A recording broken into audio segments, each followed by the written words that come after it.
جب بولوں گا تو ذمہ داری سے بولوں گا، جب کہوں گا تو ذمہ داری سے کہوں گا۔ میرا کام کہنے، تمہارا کام نماز پڑھنے کا ہے، قبول کرنا نہ کرنا اللہ کے ہاتھ۔ ہمارا آپ کا کام حج کرنا ہے، قبول کرنا نہ کرنا اللہ کا کام۔ آج اس چیز کو اتنا بڑھا کر کے رکھ دیا، ہم ہندوستان میں جاتے ہیں جہاں دیکھو تو یہی جھگڑا، پوچھ رہا ہے کہ صاحب محرم بنانا چاہیے نہیں بنانا چاہیے، محرم کتنا بڑا ہو کتنا چھوٹا ہو، محرم کا میلہ لگے یا نہ لگے۔ اب سارے کے سارے لوگ، مجھے یہاں کا پتہ نہیں کیا میٹر ہے، اس لیے بتا رہا ہوں، یہ چینل ہے یہاں پہ، یہ بات دور تک جاتی ہے، سارے کے سارے لوگ اپنے آنکڑے فٹ کر رہے ہیں، اب اپنی طبیعت لگا رہے ہیں، جس کی جو سمجھ میں آ جائے وہ وہی کہہ دیتا ہے۔ میں کرا رہا ہوں مان لو تو میری سمجھ میں آیا تو میں کہوں گا لو رامپور میں نہیں ہو رہا ہے، تو رامپور میں اگر شراب پی جائے گی تو پیو گے۔ صحیح بات۔ ایک مثال، کوئی نہ قرآن نہ حدیث نہ کسی پڑھے لکھے سے پوچھنا، اگر جو چیز معلوم نہیں ہے وہ کسی پڑھے لکھے سے پوچھو، اگر خود اس کی طرف جاؤ گے، خود جاؤ گے اور جب معلومات نہیں ہے تو ضرور قدم بہک جائے گا،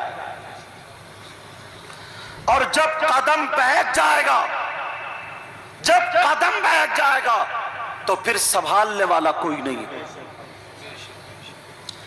حسین پاک کی محبت اگر جس کے دل میں نہ ہو اس کا ایمان مکمل نہیں۔ توجہ رکھنا، اگر اہل بیت کی محبت جس کے دل میں نہ ہو، نفرت والی اگر باتیں کرے تو وہ مکمل ایمان والا نہیں، اس کا کوئی بھروسہ نہیں کہ وہ یہودی ہو کے مرے، نصرانی ہو کے مرے، مجوسی ہو کے مرے، ایمان پہ مرے یا نہ مرے۔ سمجھ میں آ رہی ہے بات؟ پہلی بات، امام حسین پاک کی محبت، ایک حدیث نہیں کئی تقریریں میں نے کہی ہیں، ایک نہیں 10 20 حدیثیں سنا سکتا ہوں، بتا سکتا ہوں، قرآن کی آیت بھی ہے۔ اب جن کے بارے میں قرآن کی آیت ہو، حدیث ہو تو وہ تو مان نہیں ہے۔ سمجھ میں آ رہی ہے بات؟ حدیث شریف علی ومن مات علی حب آل محمد صلی اللہ تعالی علیہ وسلم مات مستکمل الایمان۔ بے شک، سبحان اللہ۔ امام حسن حسین سے، سیدوں سے، آل رسول سے، آل محبت سے، آل محمد سے محبت کرتا ہوا جو دنیا سے گیا وہ مکمل ایمان کے ساتھ گیا۔ یہ تو ہو گئی محبت، لیکن محبت شریعت مصطفیٰ کے دائرے میں ہے۔ کس میں ہے بولو؟ ایک آنگن ہے، پھلواڑی اسی میں رہے گی۔ توجہ سننا، محبت شریعت مصطفیٰ کے دائرے میں ہے۔ اگر کوئی یہ کہے صاحب میں شراب پی کر کے امام حسین پاک کی منقبت پڑھوں گا، اسے محبت کہو گے؟ نہیں۔ بولو نہیں۔ کوئی یہ کہے کہ میں ڈھول بجا کر کے امام حسین پاک کا نعرہ لگاؤں گا، اسے محبت کہو گے؟ بولتے رہنا، توجہ رکھنا، بولے یہ محبت ہے کیا؟ اللہ کے بندو تھوڑی سی توجہ رکھو، تھوڑی سی توجہ، میں تمہیں بتا دوں گا اور انشاءاللہ سمجھ میں آ جائے گا۔ امام حسین پاک کا ذکر کرنے کو کوئی بھی مولوی منع نہیں کر سکتا۔ دیوبندی وہابیوں کی تو میں بات ہی نہیں کرتا، جی میں اپنوں کی بات کر رہا ہوں. اور اگر ان کے ذکر کو منع کرے تو سمجھ لو اس کے ایمان میں کھوٹ. جی سمجھ میں آ رہی بات؟ اس کے ایمان میں کھوٹ. کوئی منع نہیں کرتا. لیکن پیارو ذرا توجہ کرنا, غور کرنا. دین کی باتیں جتنی بھی ہوتی ہیں کہاں سے ہوتی ہیں؟ مدرسے سے, مسجد سے, ان جگہوں سے ہوتی ہے. بولو, یہی مصدر ہے اس کا نکلنے کا. امام حسین پاک کے سگے بیٹے جن کا نام امام زین العابدین,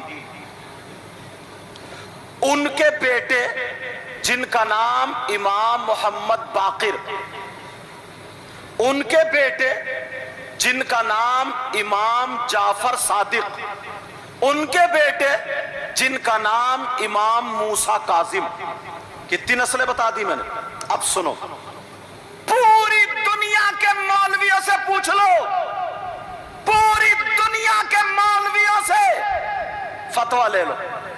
اگر میری بات غلط ثابت ہو جائے تو میں دور کا نہیں ہوں, جب چاہو بلا لو, بھرے مجمع میں توبہ, ورنہ ماننی پڑے گی.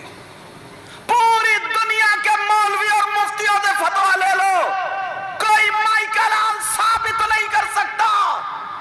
تمہارے باپ کا کسی کا انتقال ہوتا ہے, 10واں تیجا 40واں کون کرتا؟ اولاد.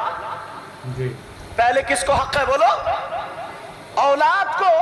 اور جب اولاد نہ ہو تو اس کے رشتہ دار یہی تو کرتے ہیں. مگر ان کی اولاد امام حسین پاک جب شہید ہوئے 1 سال کے بعد, جب تک امام زین العابدین زندہ رہے تو نہ تو انہوں نے ڈھول بجایا, نہ تازیہ بنایا, نہ محرم لے کر کے گھومے, نہ میلہ لگایا. خدا کی قسم ان کا روزہ رہتا تھا, قرآن پڑھتے تھے, لنگر کرتے تھے, غریبوں کو دیکھتے تھے اور نانا کو یاد کرتے تھے. اللہ کی بارگاہ میں توبہ کر کے نانا کی امت کے لیے مغفرت کی دعائیں. بے شک نعرہ تکبیر, نعرہ رسالت, نعرہ غوثیہ, نعرہ حیدری, ذکر شہید اعظم. بیٹا تھوڑا ہلکے لگائیو بھی اور کم لگائیو. ویڈیو اچھی لگی ہو ویڈیو کو لائک کر کے چینل کو سبسکرائب کر لیں ایسے ہی ویڈیو دیکھنے کے لیے. دھنیہ واد.